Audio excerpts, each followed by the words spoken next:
मेरे अजीज, जरा सोचो कितनी रातें तुमने जाग कर अपने रब के सामने रोते हुए गुजारी हैं। कितनी बार तुम्हारे आंसू सजदों में गिरे हैं। तुम्हारा दिल किसी खास चीज के लिए तड़प रहा है। तुम मानते हो, दुआएं करते हो, मगर बज़ाहिर सब तरफ खामोशी लगती है। वक्त गुजरता जा रहा है और तुम्हारा सब्र अब कमजोर पड़ रहा है। ऐसे में शैतान दिल में वसवसे डालता है कि शायद मेरी सुनी नहीं जा रही, शायद मैं अपने गुनाहों की वजह से इतना दूर हो चुका हूं कि मेरी आवाज ऊपर तक पहुंचती ही नहीं। लेकिन ठहरो, मायूस बिल्कुल मत होना। अपने रब के बारे में कभी बुरा गुमान न करना।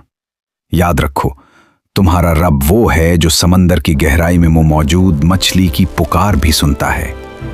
वो तो दिलों के वो राज भी जानता है जो अभी जबान पर आए ही नहीं।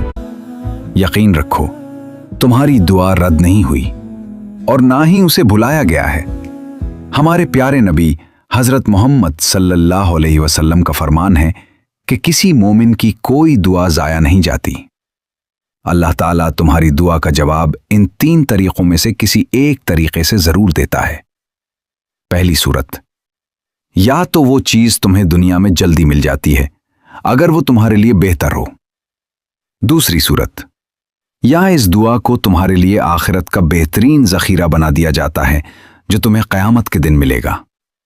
और तीसरी सूरत, इस दुआ के बदले तुम पर आने वाली कोई बड़ी मुसीबत टाल दी जाती है जिसका तुम्हें पता भी नहीं होता।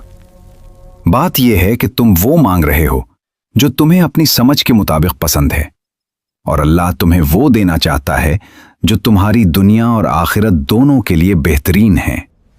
इसकी हिकमत पर भरोसा रखो। वो बेहतरीन वक्त पर बेहतरीन फैसला करने वाला है। इसलिए मांगना मत छोड़ो। तुम्हारा एक एक आंसू अल्लाह के हां लिखा जा रहा है। सब्र करो, क्योंकि कुरान में अल्लाह का वादा है, इन्नल्लाह माअस साबिरीन।